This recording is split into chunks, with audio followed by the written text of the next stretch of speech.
Hello, good morning my all dear students.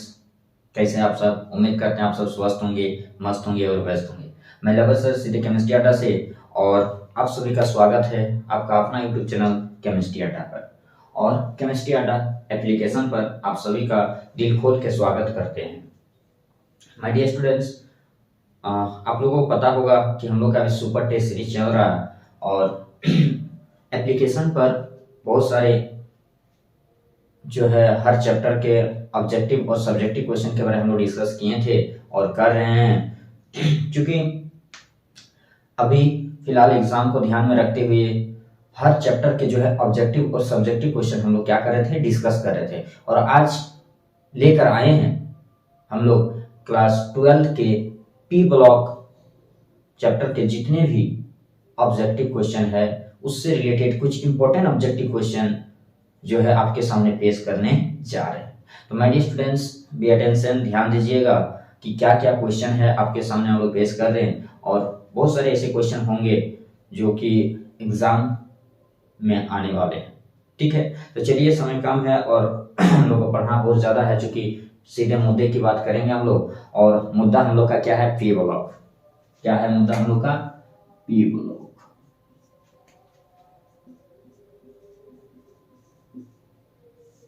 P block के जितने भी ऑब्जेक्टिव क्वेश्चन हैं उन सारे क्वेश्चन के बारे में हम लोग क्या करेंगे, आज डिस्कस करेंगे। ठीक है, तो चलिए पहला क्वेश्चन हम लोग पेश करते हैं। और पहला क्वेश्चन है आपके सीधे स्क्रीन पर, पूछता है जीरो ग्रुप इज कॉल्ड। ठीक है, देखिए पहला क्वेश्चन क्या पूछ रहा है।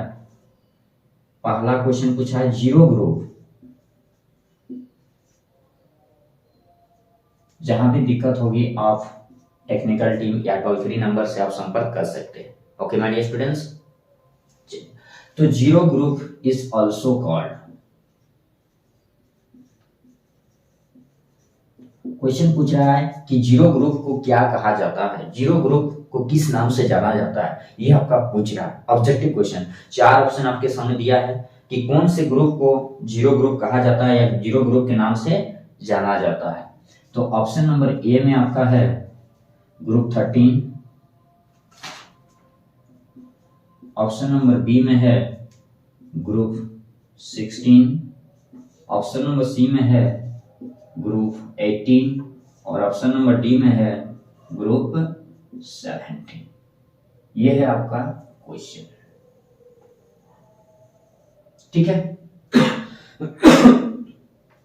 एकदम आराम से समझते चलना है और एक एक पॉइंट को नोट डाउन करते चलना। क्योंकि आप क्लास अगर कर रहे हैं, चाहे क्लास जो भी आप देख रहे हैं, तो कॉपी और कलम लेकर बैठिएगा। विदाउट देखते रह जाएगा, फिर देखा देखी होते रहेगा, काम कुछ नहीं होगा। ठीक है विनोद, तो चलिए मेरे स्टूडेंट्स, जैसा कि आपको पता है पहला क्वेश्चन क्या पूछा गया है कि जीरो ग्रुप को किस नाम से जाना जाता है। जीरो ग्रुप का दूसरा क्या नाम है? तो आपको पता होगा जीरो ग्रुप किसको कहते हैं? ग्रुप 18 को कहा जाता है। क्या कहा जाता है? ग्रुप 18 को कहा जाता है। अब यहाँ पर क्या है कि बहुत सारे ऐसे क्वेश्चन रिलीज होंगे आपके।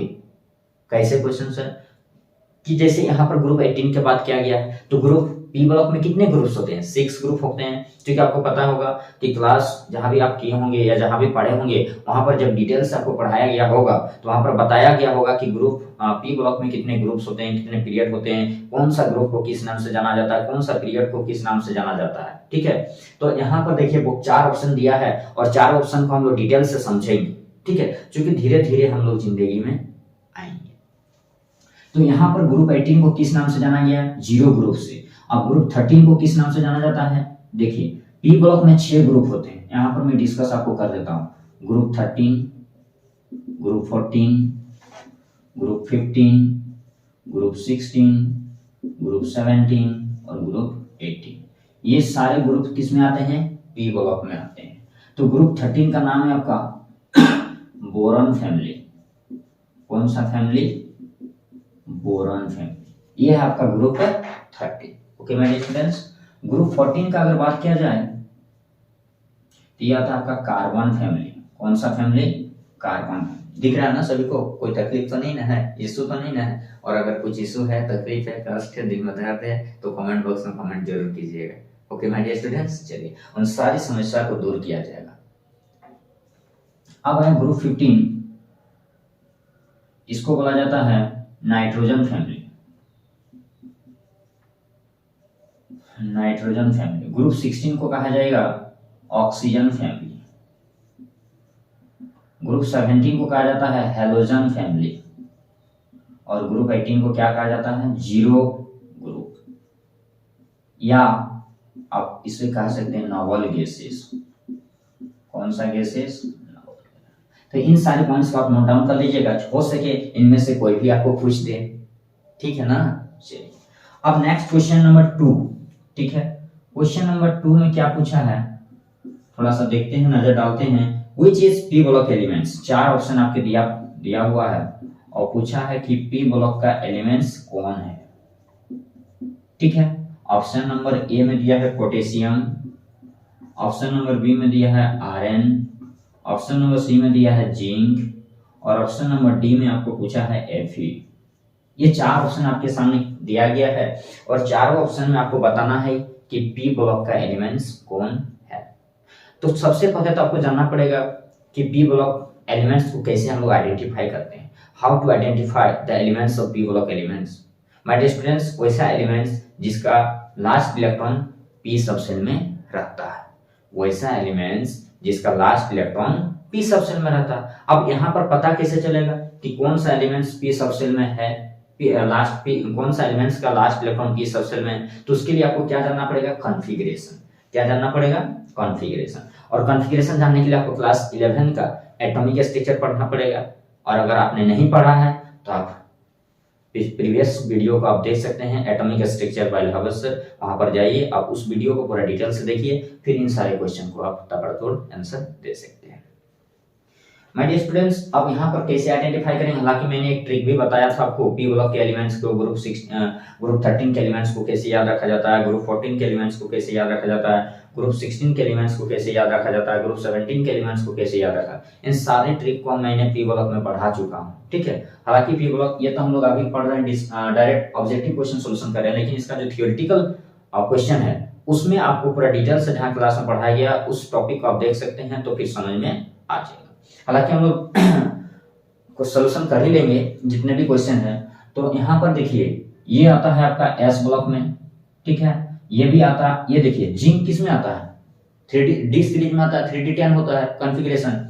और ये भी देखिए, ये दोनों आ जाएगा आपका डी ब्लॉक में, ये आ जाएगा आपका एस ब्लॉक में, और ये आ जाएगा आपका पी ब्लॉक में। ये जीरो ग्रुप में आता है। कैसे पता? हे नेहा अगर कर्म की जीरो तो रोना किस बात का। ये ट्रिक मैंने समझाया था। ग्रुप 18 में 6 एलिमेंट होते हैं। हे नेहा अगर कर्म की जीरो तो रोना किस बात का, यही तो है रोना। तो किस ब्लॉक का है? पी ब्लॉक का। तो आंसर हो जाएगा आपका option number B is the correct answer. Question number 3 my dear students, question number 3 में क्या पूछा गया है, ध्यान दीजिएगा। क्वेश्चन नंबर 3 में पूछा गया how many elements are present in P block. Question number 3 में पूछा गया है कि पी जो ब्लॉक है उसमें कितने एलिमेंट्स हैं, पी ब्लॉक में कितने एलिमेंट्स होते हैं। ऑप्शन आपके पास दिया गया है, ऑप्शन नंबर 30, सॉरी ए में 30, बी में 20 और सी में 40 और डी में नॉट। इस जितने भी इंपॉर्टेंट क्वेश्चन मैं आपको करवा रहा हूँ, इस सारे के सारे क्वेश्चन पेपर जो है आपका केमिस्ट्री अड्डा बनाया है, ठीक है। और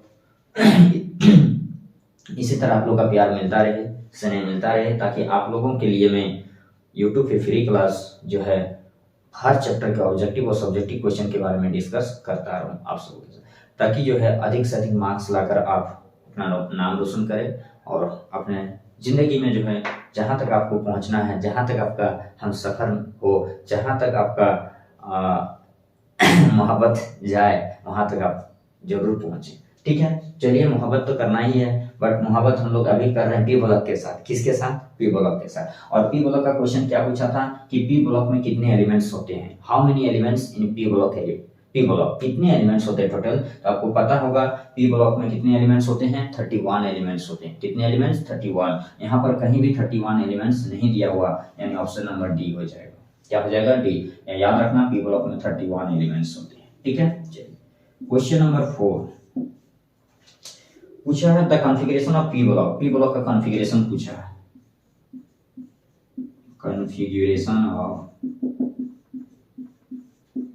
पी ब्लॉक, ठीक है। ऑप्शन नंबर ए में दिया है NH2, ऑप्शन नंबर बी में दिया है NH2 NP6, option number C में दिया है NH2 NP1 से 6 और ऑप्शन नंबर डी में दिया है आपका नॉट, ठीक है। तो आपको टिक लगाना है किसको, जो ऑप्शन गलत होगा, ठीक है। आपको टिक किसमें लगाना है, जो ऑप्शन गलत होगा, और जैसे गलत में लगाएगा तो चल जाएगा कहाँ, सीधे बोरा में, इसलिए गलत में मत लगाना, टिक उसी में लगाना जो सही है, ठीक है विनोद। तो चलिए यहाँ पर डिस्कस करेंगे माय डियर स्टूडेंट्स। क्वेश्चन पूछा था कि कॉन्फ़िगरेशन क्या होगा पी ब्लॉक का, कौन ब्लॉक का, पी ब्लॉक का। और पी ब्लॉक का जो कॉन्फ़िगरेशन क्या होता है आपको पढ़ाया गया होगा या आपने पढ़ा होगा, क्या होता है NH2NP1 का पावर, सॉरी NH2NP1 से लेकर 6 होता है, क्या होता है 1 से लेकर 6 होता है, यानी option number C is the correct answer, ठीक है। ये हो जाएगा आपका, ये कोई ब्लॉक का नहीं, ये ग्रुप में आ जाएगा, ग्रुप 2 का होता है, ये किसी का भी नहीं है, ये तो नॉट लगा ही हुआ है, तो है ही नहीं किसी का, ठीक है। और आंसर हम लोग का क्या हो जाएगा NH2NP1 से 6। क्वेश्चन नंबर 5 की अगर बात किया जाए तो क्वेश्चन नंबर 5 में पूछा गया है कि हैबर प्रोसेस में कौन से कैटलिस्ट का उपयोग किया जाता है। माय डियर स्टूडेंट जवाब दीजिएगा, फटाफट कमेंट में लिखिएगा, ठीक है। कि हैबर प्रोसेस का उपयोग कौन सा कैटलिस्ट किया जाता है, ठीक है।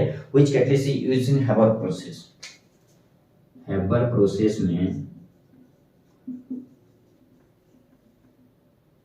कौन से कैटलिस्ट का उपयोग किया जाता है, क्वेश्चन, ठीक है। ऑप्शन नंबर ए में दिया हुआ है जिंक, ऑप्शन नंबर बी में दिया Fe, ऑप्शन नंबर सी में दिया है MO, ऑप्शन नंबर डी में दिया है B एंड C, ठीक है।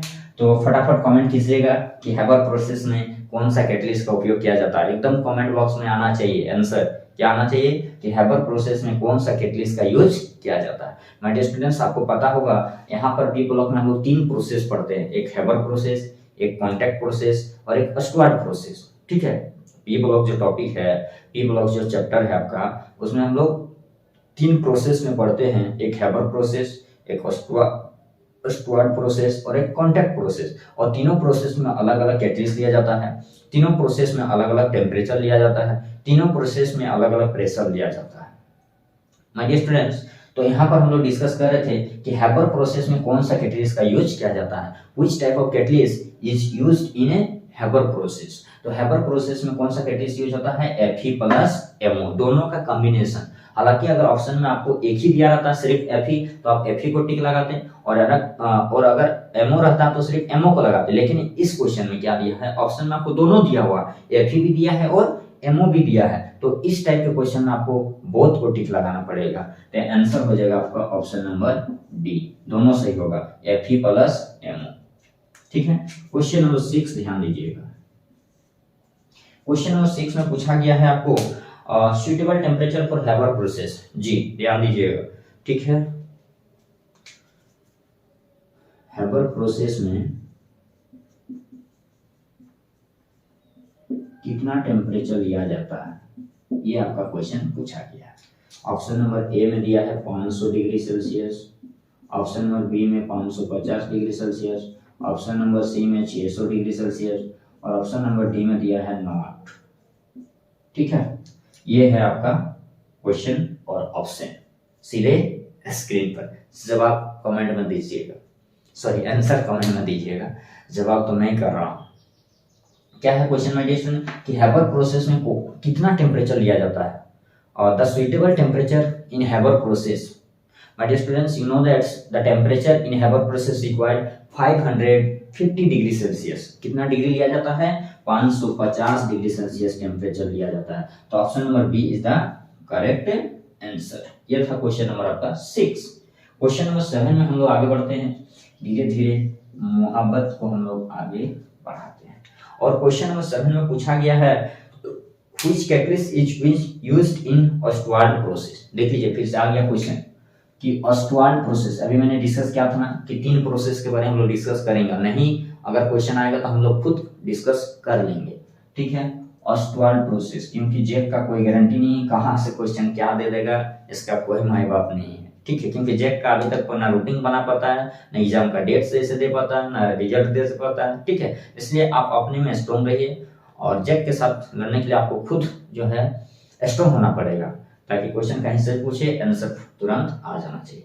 अब यहाँ क्या पूछा है कि ऑस्टवार्ड प्रोसेस, क्या पूछा है, ऑस्टवार्ड प्रोसेस में कौन सा कैटलिस्ट लिया जाता है। ऑस्टवार्ड प्रोसेस जो है इसमें क्या पूछा है, कौन सा कैटलिस्ट लिया जाता है, ये है आपका क्वेश्चन। तो आपको पता होगा, ऑप्शन देखिए, ऑप्शन नंबर ए में दिया हुआ है V2O5 CrO3, V2O5, option number B में दिया है CrO3, ऑप्शन नंबर सी में दिया हुआ आपका जिंक, और ऑप्शन नंबर डी में दिया है नॉट। ठीक है, सॉरी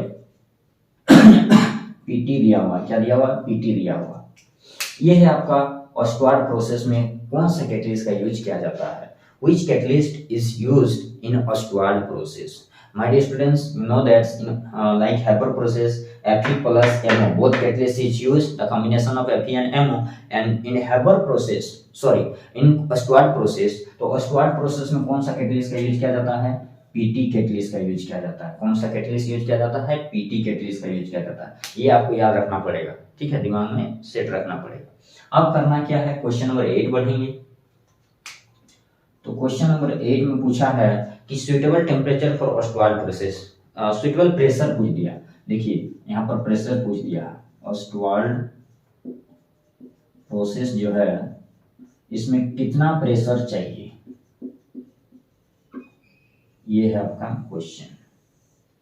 ठीक है, कि ये जो ऑस्टवाल्ड प्रोसेस है, ऑस्टवाल्ड प्रोसेस में कितना प्रेशर लिया जाता है। तो ऑप्शन क्या क्या दिया हुआ आप देख सकते हैं, 5 atm atmospheric, 6 atm, option C में 6 to 7 atm, और ऑप्शन डी में आपका दिया हुआ है 238 atm।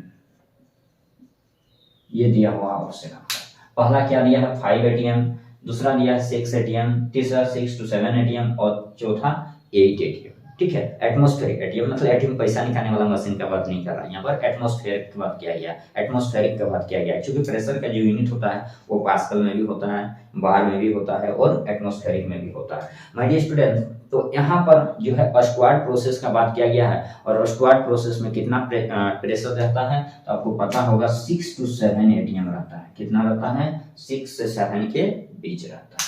क्वेश्चन नंबर 9, और क्वेश्चन नंबर 9 में क्या पूछा है देखते हैं हम लोग, धीरे धीरे आगे बढ़ते हैं सिलसिले। पूछा व्हाट हैपन नाइट्रिक एसिड, जी ध्यान दीजिएगा कि नाइट्रिक एसिड को गर्म करने पर, किसको, नाइट्रिक एसिड, और फॉर्मूला क्या होता है इसका, HNO3, ये आपका नाइट्रिक एसिड। जैसे नाइट्रिक एसिड को हीट करेंगे तो क्या क्या बनेगा, यहाँ पर प्रोडक्ट का नाम बताना। ऑप्शन ए में दिया है NO2, ऑप्शन बी में दिया है O2, ऑप्शन सी में दिया है H2O, और ऑप्शन डी में दिया हुआ ऑल। तो ये दिया हुआ है कि what happen on heating nitric acid to give, क्या होता है जब नाइट्रिक एसिड को गर्म किया जाता है, क्या नया प्रोडक्ट बनेगा जब नाइट्रिक एसिड को गर्म किया जाता है। तो यहाँ पर देखिए ऑप्शन में आपका दिया हुआ है NO2, O2, वाटर, और ऑल ऑफ दिस।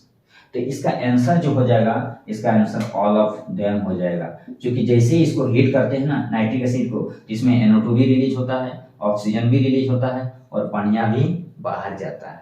ठीक है माय डियर स्टूडेंट्स। चलिए क्वेश्चन नंबर 10 की अगर बात किया जाए विनोद, तो क्वेश्चन नंबर 10 में बहुत ही प्यारा, खूबसूरत, दमदार, शानदार और मजेदार क्वेश्चन है। और वो क्वेश्चन क्या है, क्वेश्चन नंबर 10 में फॉस्फोरिक एसिड का फॉर्मूला आपको पूछा गया है। किसका फॉर्मूला पूछा गया है, फॉस्फोरिक एसिड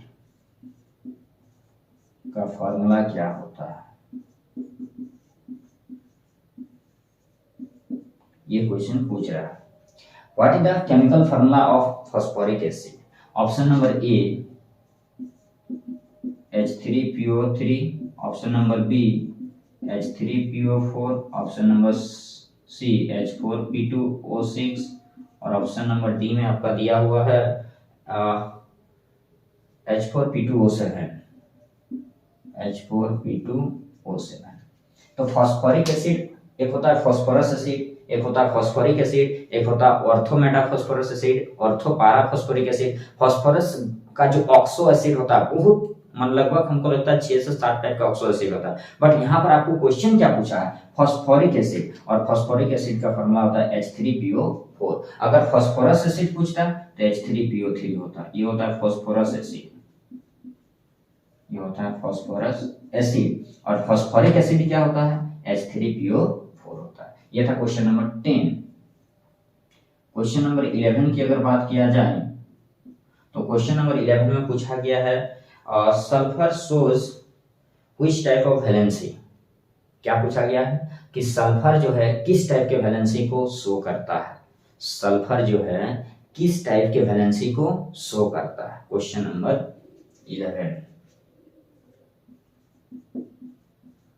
ये जो सल्फर है वो किस टाइप के वैलेंसी शो करता है, ये क्वेश्चन पूछा। तो ऑप्शन ए दिया है डाई वैलेंसी,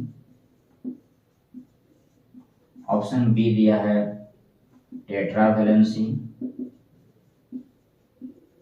ऑप्शन सी दिया है हेक्सा वैलेंसी, और ऑप्शन डी दिया है ऑल।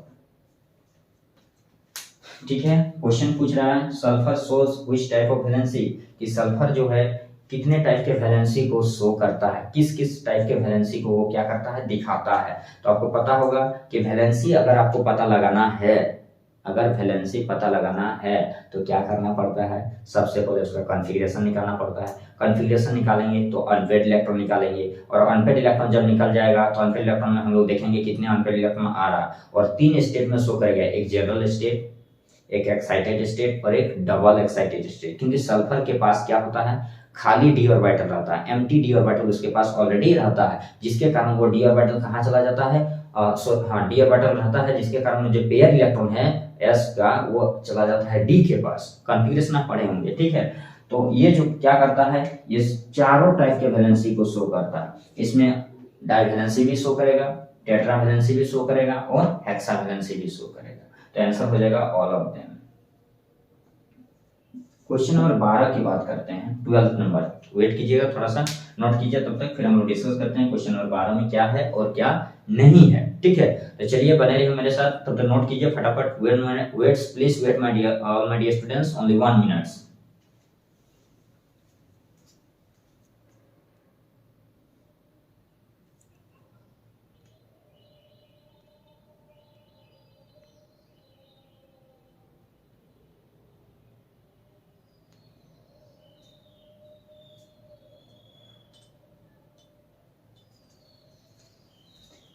चलिए, उम्मीद करते हैं यहाँ तक आप सभी का कंप्लीट हो गया होगा। अब नेक्स्ट क्वेश्चन की ओर हम लोग आगे बढ़ते हैं, क्योंकि मोहब्बत को हम लोग अंतिम सफर तक लेके जाना है। और क्वेश्चन नंबर 12 की ओर सीधे हम लोग डिस्कस करेंगे। और क्वेश्चन नंबर 12 में पूछा है कि which form hydrogen bond. 4 option आपके सामने दिया है, और चारों में आपको बताना है कि हाइड्रोजन बॉन्ड कौन बनाता है, यानी which form hydrogen bond. Option number ए में दिया है NH3, ऑप्शन नंबर बी में दिया है PH3, ऑप्शन नंबर सी में दिया हुआ है आपका बोथ, और ऑप्शन नंबर डी में दिया है नॉट। ये दिया हुआ आपका क्वेश्चन। क्या पूछा है कि हाइड्रोजन बॉन्ड कौन बनाता है, अमोनिया बनाएगा, फॉस्फीन बनाएगा, दोनों बनाएगा, कोई नहीं बनाएगा। तो हाइड्रोजन बॉन्ड जो बनाता है वो आपका बनाता है अमोनिया, याद रखिए। क्वेश्चन नंबर 13 की अगर बात किया जाए, क्वेश्चन नंबर 13 में पूछा गया है मेरे स्टूडेंट कि ऑक्सीजन किस टाइप के वैलेंसी को शो करता है। अभी मैंने डिस्कस कर रहा था ना आपके सामने कि ये जो सल्फर है, सल्फर 3 टाइप के वैलेंसी को शो करता है, di valency, tetra valency, hexa valency. अब क्वेश्चन क्या पूछा है कि ऑक्सीजन, कौन, ऑक्सीजन, ऑक्सीजन ये किस टाइप के वैलेंसी को शो करता है, दिखाता है, व्हाट। क्वेश्चन में ऑप्शन ए में दिया है डाई वैलेंसी, वही सारा ऑप्शन दिया हुआ सिंपल, ठीक है। ऑप्शन ए में दिया है डाई वैलेंसी, बी में दिया है टेट्रा वैलेंसी, सी में दिया है हेक्सा वैलेंसी, और डी में आपका दिया हुआ है नॉट। ठीक है, तो आपको पता होगा, देखिए ऑक्सीजन का जब हम लोग कॉन्फ़िगरेशन निकालते हैं तो उसके पास 2 अनपेड इलेक्ट्रॉन रहता है। गौर कीजिएगा, कॉन्सेप्ट में बता रहा हूँ, लिखवा नहीं रहा, क्योंकि मैं ऑब्जेक्टिव क्वेश्चन का डाटा लेकर आया हूँ। यहाँ सब्जेक्टिव क्वेश्चन का भी डिस्कस हम लोग नहीं करें। अगर सब्जेक्टिव क्वेश्चन का रहता डिस्कस तो मैं बना के दिखा देता, बट यहाँ पर आपको कम समय में ज़्यादा क्वेश्चन सॉल्व करना है। बहुत सारे क्वेश्चन, ऑब्जेक्टिव क्वेश्चन आपके सामने हैं, इसलिए समय कम लेंगे और फटाफट उसका आंसर हम लोग करते चलेंगे। तो यहाँ पर क्वेश्चन क्या बोला था कि ऑक्सीजन किस टाइप के वैलेंसी को शो करेगा। तो वैलेंसी पता लगाने के लिए आपको कॉन्फ़िगरेशन निकालना पड़ता है। क्या निकालना पड़ता है? कॉन्फ़िगरेशन निकालना पड़ता है। और जैसे ही आप कॉन्फ़िगरेशन निकाल लेते हैं तो अनपेड इलेक्ट्रॉन होगा ही, ठीक है। अब वहां पर देखना कि कितने अनपेड इलेक्ट्रॉन है, जितने अनपेड इलेक्ट्रॉन होंगे उतने ही वैलेंसी शो करेगा। तो ऑक्सीजन के पास 2 अनपेड इलेक्ट्रॉन रहता है, इसलिए ये क्या शो करेगा? डाई वैलेंसी शो करेगा। ओके माय डियर स्टूडेंट्स, कौन वैलेंसी शो करेगा? ये डाई वैलेंसी शो करेगा। क्लियर है? चलिए, तो I think all this question are clear with concept. Now question number 14। Question number 14 में हम लोग डिस्कस करेंगे, और क्वेश्चन नंबर 14 में क्या दिया हुआ है? Chemical formula of iron pyrite. ठीक है, केमिकल फार्मूला बोला गया है आयरन फाइराइड का। किसका? आयरन फाइराइड का।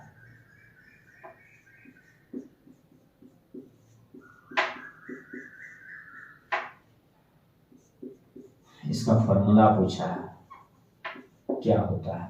तो ऑप्शन ए में दिया हुआ है आपका FeOH,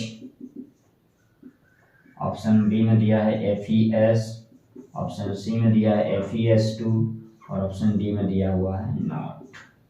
किसका क्वेश्चन पूछा था? कि iron pyrite. My dear students, क्या है क्वेश्चन आपका? आयरन पाइराइट का फार्मूला क्या होता है? तो आयरन पाइराइट आपको पढ़ाया गया होगा डी ब्लॉक के प्रिपरेशन, जहां पर हम लोग KMnO4 और पोटेशियम डाइक्रोमाइड K2Cr2O7 बनाते हैं, तो वहां पर आयरन पाइराइट का यूज किया जाता है और इसका फार्मूला होता है FeS2। क्या होता है? सॉरी, ये नहीं होगा, आपका FeS2 होगा, माफ कीजिएगा, थोड़ा मिस्टेक हो जाती है जल्दीबाजी में। तो आंसर क्या हो जाएगा? आयरन पाइराइट का FeS2 हो जाएगा। क्या हो जाएगा? FeS2। क्वेश्चन नंबर 15 में पूछा गया है ओलियम। किसका फार्मूला पूछा है? ओलियम का। ये जो ओलियम होता है इसका क्या फार्मूला होता है? इसका फार्मूला क्या होता है? एक ऑप्शन ए में दिया हुआ आपका H4P2O6, ऑप्शन बी में दिया है H2SO4, ऑप्शन सी में दिया है H2S2O7 और ऑप्शन डी में दिया हुआ है नॉट। ठीक है, तो ओलियम का फार्मूला पूछा है और इसमें बताना है आपको कि ओलियम का फार्मूला कौन है? H2S2O7।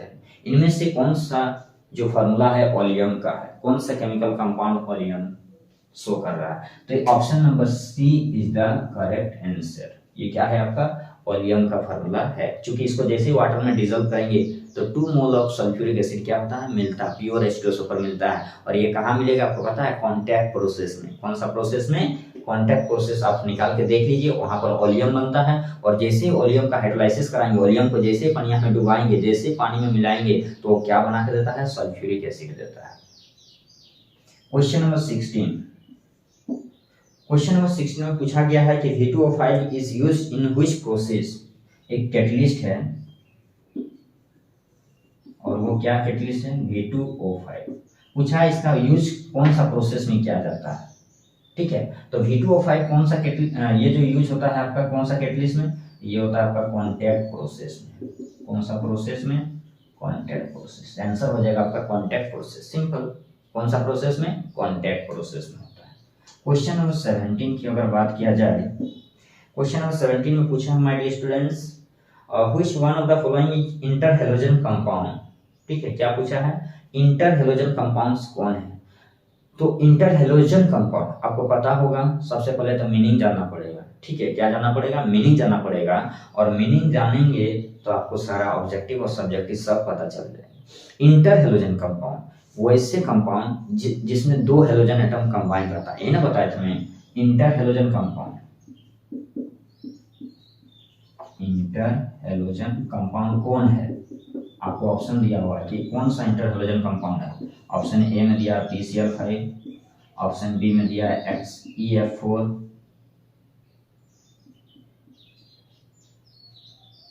ऑप्शन सी में दिया है IF7 और ऑप्शन डी में दिया है CCl4। चार ऑप्शन आपके सामने सीधे स्क्रीन पर चमक रहा है और चारों में से बताना है कि इंटर हेलोजन कंपाउंड कौन है। Which of the following is interhalogen compound? My dear students, you know that interhalogen compound, the compound which is formed by the combination of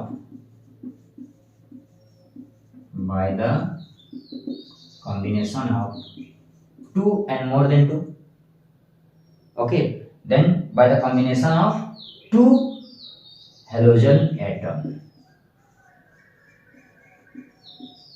ठीक है कि दो हेलोजन एटम को मिलाने के बाद जो एक नया कंपाउंड बनता है उसको हम लोग क्या कहते हैं? इंटर हेलोजन कंपाउंड कहते हैं। क्या कहते हैं? इंटर हेलोजन कंपाउंड कहते हैं। तो यहाँ पर देखिए फास्फोरस तो हेलोजन नहीं है, क्लोरीन है, ये ऑप्शन गया बोरान है। कहाँ चला गया? सीधे बोरान में चला गया। इसमें अगर देखा जाए तो ये भी हेलोजन नहीं है, एक हेलोजन है, तो ये भी खत्म हो गया। चला जाओ, टाटा बाय बाय। अब यहाँ पर अगर देखा जाए ऑप्शन नंबर सी, तो ये आयोडीन भी हेलोजन है और फ्लोरीन भी हेलोजन है, तो ऑप्शन नंबर सी तो ऑटोमेटिक बोल रहा है हाँ मैं हूँ इंटर हेलोजन, मैं हूँ, क्योंकि मेरे पास दोनों हेलोजन एटम है। देखिए आयोडीन और फ्लोरीन दोनों हेलोजन एटम, और ये कार्बन और क्लोरीन तो नहीं होगा, एक है लेकिन एक नहीं है। एक बोल रहा हेलोजन है, दूसरा बोलता नहीं मैं हेलोजन नहीं हूँ। ठीक है, तो चला जाओ सीधे, समझ जाओ कहाँ जाने वाला। तो ये था क्वेश्चन नंबर आपका 17। क्वेश्चन नंबर 18 की अगर बात किया जाए my dear students, and I think this is the last question of people of objective questions में से। जितने भी ऑब्जेक्टिव क्वेश्चन मैंने बताया क्वेश्चन नंबर 1 से लेकर क्वेश्चन नंबर 18 तक, अगर आपने हर चैप्टर के क्वेश्चन को आप कर लेते हैं तो इससे बाहर एक भी क्वेश्चन नहीं आएगा। ये मैं दावा नहीं पूरे वादे के साथ कह रहा हूँ। ठीक है, क्योंकि आप देख रहे हैं क्लास केमिस्ट्री अड्डा से। और लास्ट क्वेश्चन डिस्कस करेंगे कि जेनोन कंपाउंड किस प्रकार के कंपाउंड होते हैं। जेनोन कंपाउंड जो है वो किस टाइप के होते हैं, किस टाइप के सॉलिड होते हैं। ठीक है, सॉलिड होते हैं ना, जैसे बहुत सारे सॉलिड होते हैं, क्रिस्टलाइन सॉलिड, एमरफस सॉलिड। तो इसमें बताना है कि जेनोन कंपाउंड किस टाइप का सॉलिड होता है। और जेनोन कंपाउंड बहुत सारे आ जाते हैं, XeF2 आ जाते हैं, XeF4 आ जाते हैं, चाहे XeF6 आ जाते हैं। तो जो भी जेनोन कंपाउंड होते हैं वो जनरली क्या होते हैं, किस टाइप के सॉलिड होते हैं, ये आपको बताना है। तो ऑप्शन ए में दिया है क्रिस्टलाइन सॉलिड। कैसा solid? Crystalline solid. Option number B में दिया हुआ आपका amorphous solid. Option number C में दिया है बोथ, और ऑप्शन नंबर डी में दिया है नॉट। तो जितने भी जेनोन कंपाउंड्स है, जितने भी जो है Xe के फॉर्म वाले कंपाउंड्स है, सारे के सारे क्या होते हैं? क्रिस्टलाइन सॉलिड होते हैं। क्या होते हैं? क्रिस्टलाइन सॉलिड होते हैं। Then the answer is option number A. तो ये जितने भी क्वेश्चन था मैंने आपको करवाया, ये पी ब्लॉक के इंपॉर्टेंट क्वेश्चन में से ही होंगे, या फिर इन्हीं में से हो सके एग्जाम में सारे क्वेश्चन आपको टैली कर दे। तो कैसा लगा वीडियो आपको? और वीडियो अगर आपको अच्छा लगा है तो एक लाइक जरूर कीजिएगा, और अगर नहीं लगा है तो आप 10 बार डिसलाइक कर सकते हैं। तो चलिए आज का सेशन यहीं समाप्त करते हैं। जय हिंद, जय भारत के साथ मिलते हैं अगले class. Bye bye, take care.